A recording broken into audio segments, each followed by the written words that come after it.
गोंडा से है रिंकी, स्वागत है आपका। नमस्कार बहन जी। जी नमस्कार मैम। भाई साहब को नमस्कार। जय हिंद, स्वागत है आपका। भाई साहब, आप तबीयत हमारे हस्बैंड का बहुत खराब रहता है और पेट पे दर्द रहता है, ब्लीडिंग बहुत बात जाते हैं और हमारे बच्चे नहीं है, उनका कोई दवा बता दीजिए डॉक्टर साहब। कितनी उम्र है आप लोगों की? उम्र डॉक्टर साहब आपका आप अपना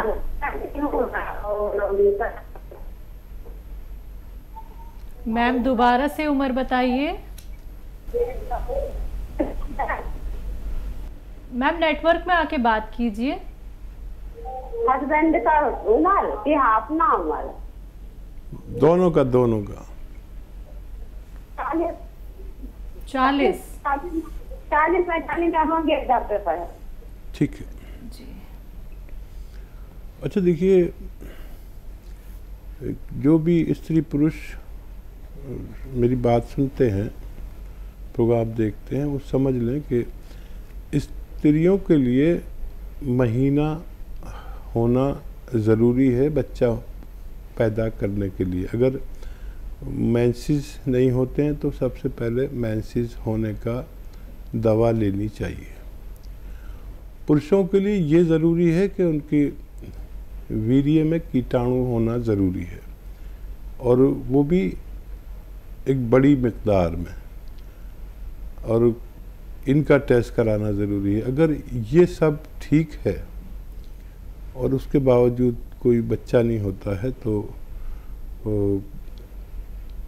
देखिए, ये आता है गौन चिलगोज़ा एक चुटकी में जितना आए, हस्बैंड और वाइफ दोनों खाएं। और खाना कैसे है? इसबगोल की भूसी या सत इसबगोल या कई नामों से जानते हैं इसे, ये पंसारी के यहाँ भी मिलती है और मेडिकल स्टोर पर मिलती है। इसबगोल की भूसी 1 या 2 चम्मच गर्म दूध में मिलाएं और एक चुटकी, इससे ज़्यादा नहीं, बहुत तेज़ होता है, चिलगोज़े का गोंद बहुत तेज़ होता है, एक चुटकी इसमें मिला के रोज़ाना रात के समय पूरे 24 घंटे में एक बार, दोनों भी ले सकते हैं या जिसे परेशानी है सिर्फ वो भी ले सकते हैं, तो इससे आपका मुराद पूरी हो सकती है।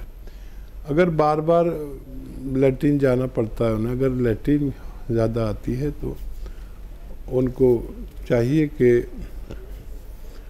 बादाम का गोंद पंसारी के यहाँ मिलता है, बादाम का गोंद, वो पाउडर बना लें और 2 ग्राम सुबह 2 ग्राम शाम पानी में मिला कर उन्हें पिला दिया करें।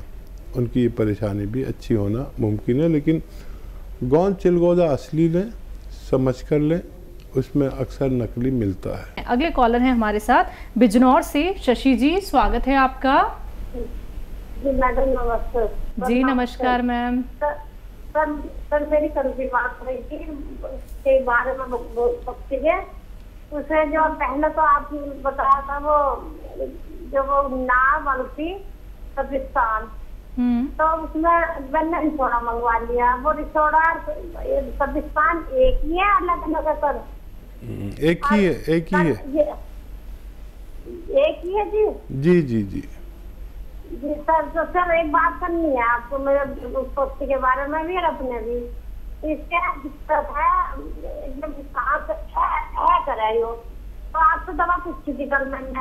आपने दवाई बताई थी मेथी उबाल के गर्म करके वो पानी धे के और उसका सोडे का जरा सा चुटकी सोडा बताया था आपने।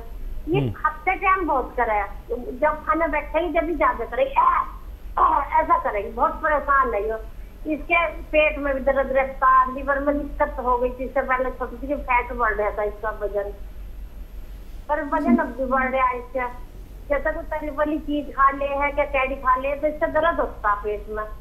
ठीक है। आप इसे ये नुस्खा दें, 2-4 दिन 6 दिन देंगे तो मेथी वाला नुस्खा आप दें। शायद कल ही बात हुई थी आपसे। तो ये इसका रोग अच्छा हो जाए तो फिर दूसरे रोगों के लिए भी आप नुस्खा पूछ सकते हैं। पहले इसको इस्तेमाल करें और फ़ायदा उठाएं। दिल्ली से हैं लाजवंती जी, स्वागत है आपका। हेलो लाजवंती जी, आपको मेरी आवाज मिल पा रही है? हाँ जी, नमस्कार जी। नमस्कार मैम। हाँ नमस्कार गुरुजी। आपका तो नाम लाजवंती जी दवाओं वाला नाम है। पहले भी शायद बात हुई है आपसे। हाँ जी, मेरी 2 बार बात हो चुकी है आपसे। कोई प्रोग्राम ऐसा नहीं कि मैं आपका नाम ना लेता हूँ। हाँ, पहले मेरा नाम आपने गलत किया था, लता नाम लिया था जी। हाँ, तो और बहुत बहुत नमस्कार आपको, आपके चरणों में कोटि कोटि नमन मेरा। स्वागत आपका बहुत। हाँ, मैं पूछना चाह रही थी, मेरे 3 सवाल हैं आपसे। एक तो जो गोंद मोरिंगा है, तो ये सफेद वाला जो आप देते हैं, तो हमने जो पेड़ से निकाला है वो तो थोड़ा ब्राउन कलर का होता है, और जो काला गोंद ये कौन से पेड़ का होता है? ठीक है। और एक मेरे दामाद के दोस्त हैं, उनकी उम्र हो गई कोई 55-56 साल, उनके पैर में गैंग्रीन हो गया है। उनके पैर का काटने की नौबत आ गई, तो उनके लिए कोई इलाज हो तो बताइए आप प्लीज। ठीक है। अच्छा देखिए, जो गोंद मोरिंगा है ये जब फर्टिलाइज़र में पैदा होता है तो ऐसा होता है जैसा आपको मिलता है पेड़ से, और वो प्रोसेस नहीं हुआ होता, तो उसको लोग इस्तेमाल करते हैं। ये जो गोंद मोरिंगा है, इसको जब हम 3 साल तक किसी खेत में फर्टिलाइज़र नहीं डालते और गोबर की खाद और ऑर्गेनिक खाद जो डालते हैं, जिसे ऑर्गेनिक कहते हैं, तो वो ऐसा होता है जैसा मैं बताता हूँ। और जो आप बता रही है वो फर्टिलाइज़र वाला है, जो प्रोसेस भी नहीं हुआ होता। हम जो देते हैं वो एक प्रोसेस वाला होता है और उसी को असली माना जाता है, असली इसको भी माना जाता है, लेकिन ये किसी काम का नहीं है सिवाय इसके कि आपको विटामिन सी वगैरह दे दे। और दूसरा सवाल आपका कि गोंद स्याह कौन से पेड़ से आता है, ये आबनूस का पेड़ होता है। इस पेड़ से कभी किस ज़माने में जब मेटल नहीं था, मेटल की बांसुरी वगैरह, मेटल का प्रयोग शुरू नहीं हुआ था, उस ज़माने में इसकी लकड़ी से बांसुरी बनती थी। ये बिल्कुल काला होता है, काली बांसुरी होती थी। और अब मेटल वगैरह चल पड़े हैं, लेकिन अभी भी किसी किसी के पास वो बांसुरी मौजूद रहती है। एक बिल्कुल काले रंग का पेड़ जिससे काला गोंद निकलता है, उसे ही गोंद स्याह कहते हैं। और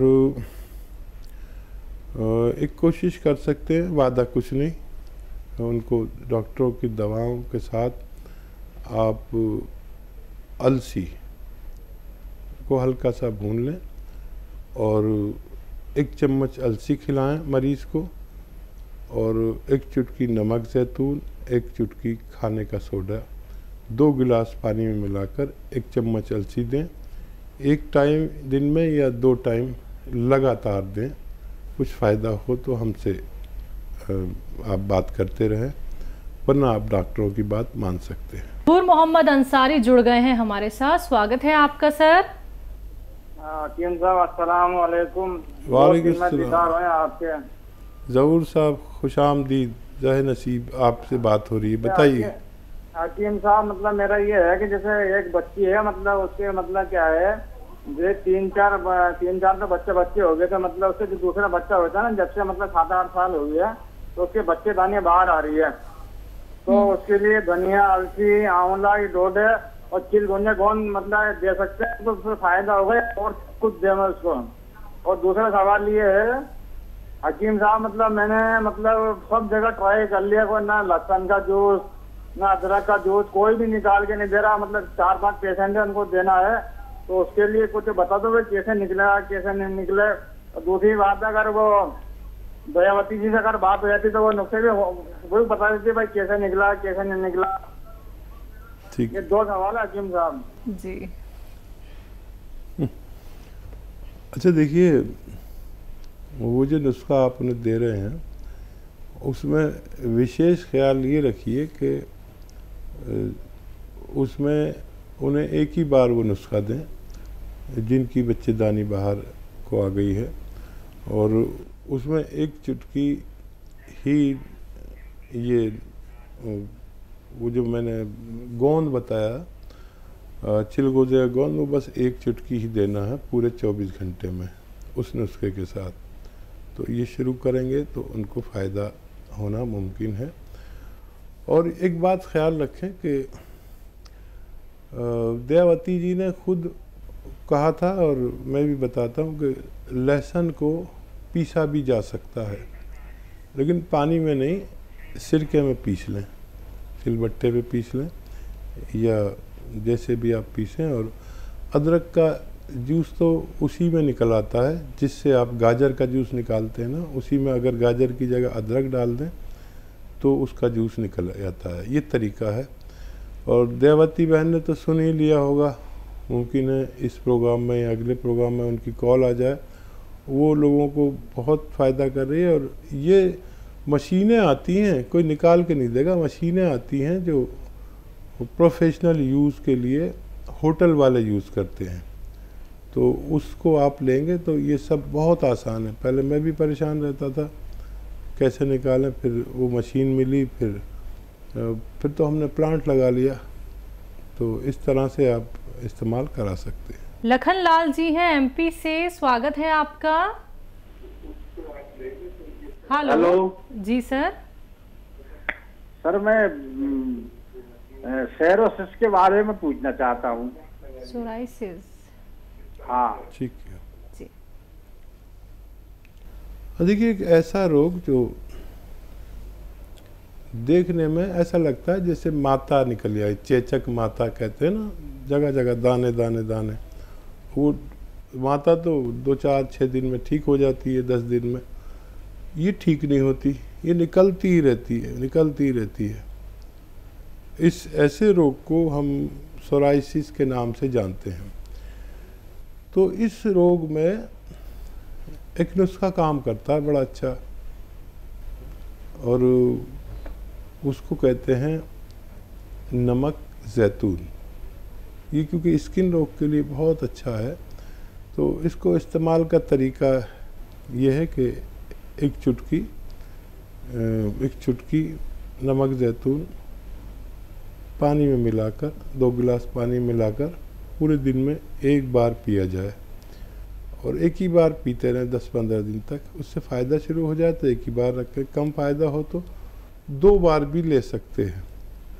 इसके अलावा इसको इस तरह भी लिया जाता है कि एक चुटकी नमक जैतून और आधा या 1 चम्मच अलसी का पाउडर। अलसी को पाउडर बनाने के लिए हल्का सा थोड़ा सा भून लें और उसका पाउडर बना के रख लें, और अलसी का पाउडर खाएं और ये पानी पिएं। लेकिन इसमें 6-7 महीने भी लग जाते हैं इलाज में। आप इसे इस्तेमाल कर सकते हैं, फ़ायदा उठा सकते हैं। गुड़गांव से हैं श्री प्रकाश जी, स्वागत है आपका। हेलो। हाँ जी जी, वो लड़का है मेरा, उसको दौरे पड़ते हैं। किसको सर? मेरा लड़का है राहुल, उसको दौरे पड़ते हैं। आपकी बात हुई थी ना सर? कितनी आयु है उनकी? उनकी 25 साल उम्र है जी। 25। ठीक है, उनकी ज़्यादा थी, ये कोई और मरीज़ हैं। तो देखिए, दौरों के लिए सबसे अच्छा इलाज एलोपैथ में माना जाता है। मैं भी इस बात को तस्लीम करता हूँ। अगर आप को उससे भी फ़ायदा नहीं हो रहा है तो एक दवा उसकी मददगार दवा के तौर पर आप ले सकते हैं। और वो कैसे बनानी है आप देख लें कि धनिया, आंवला, धनिया का दाना जैसे होता है, और आंवला सूखा हुआ, और सौंफ ले लें। 3 चीज़ें 100-100 ग्राम लेकर पाउडर बना लें, और पाउडर बना के रखें। 1 चम्मच खाएं सुबह, निहार मुँह खाएं तो बहुत अच्छा, या रात को सोते वक्त। और खाना कैसे, एक चुटकी नमक जैतून ख़रीदें असली वाला, ये नकली भी मिल जाता है। 2 गिलास पानी में 1 चुटकी नमक जैतून मिलाकर इसको पी लिया करें। एक बार रोज़ाना ज़रूर दिया करें। और हर महीने उसके फ़ायदे के बारे में हमें बताते रहें। हमसे बात ना हो सके तो हमारे हेल्पलाइन नंबर पर भी आप अपनी ये बात शेयर कर सकते हैं। नेक्स्ट कॉलर हैं भावना जी, स्वागत है आपका। नमस्ते मैम। जी नमस्कार। मैम हम हरिद्वार से बोल रहे हैं, हम हरिद्वार से बोल रहे हैं। जी मैम। हाँ जी मैम, मुझे ये पूछना था, मुझे ना मेरा ना कोलेस्ट्रॉल बढ़ा हुआ है, मुझे सांस चढ़ रही थी बहुत ज्यादा, तो टेस्ट कराया तो उसमें कोलेस्ट्रॉल बहुत ज्यादा बढ़ा हुआ है। तो मुझे उसके लिए पूछना था सर। उम्र कितनी है? 40। ठीक। अच्छा देखिए, कोलेस्ट्रॉल के लिए एक विशेष सिरका आता है, मोटापा, कोलेस्ट्रॉल, एसिडिटी, कब्ज़, सांस फूलना, तो उसे कहते हैं जीरे का सिरका। याद रखें, जीरे का सिरका। ये आप 2 चम्मच, छोटे चाय का चम्मच पीजिए और गर्म पानी पीजिए दिन में कम से कम 5 बार, और दिन में 2 बार ये खुराक लें। लगातार 2-3 महीने लेने से आपको फ़ायदा होना मुमकिन है। हकीम साहब, एक कॉलर जो हमारे साथ जुड़े थे जिन्होंने कहा कि उनके बेटे को दौरे पड़ते हैं, तो ये दौरे पड़ने का कारण क्या होते हैं? हाँ, दिमाग का एक हिस्सा है जो ज़रूरत से ज़्यादा सख्त या ज़रूरत से ज़्यादा नरम हो जाता है मेरे अनुभव के हिसाब से, और उसकी वजह से ऐसा होता है। तो सबकी अलग अलग इसमें राय है। हमारे जिस्म में हर चीज़ की एक लिमिट है, और वो लिमिट चाहे दिमाग में हो या खून में हो या किसी भी चीज़ में, कि कितना खून कितना होना चाहिए, ग्लूकोज कितना होना चाहिए, आयरन कितना होना चाहिए, उससे कम या ज़्यादा होना बीमारी है। तो अगर हम उसको, उस चीज़ को उसके स्तर पर ले आते हैं तो हमारी बीमारी जाती रहती है।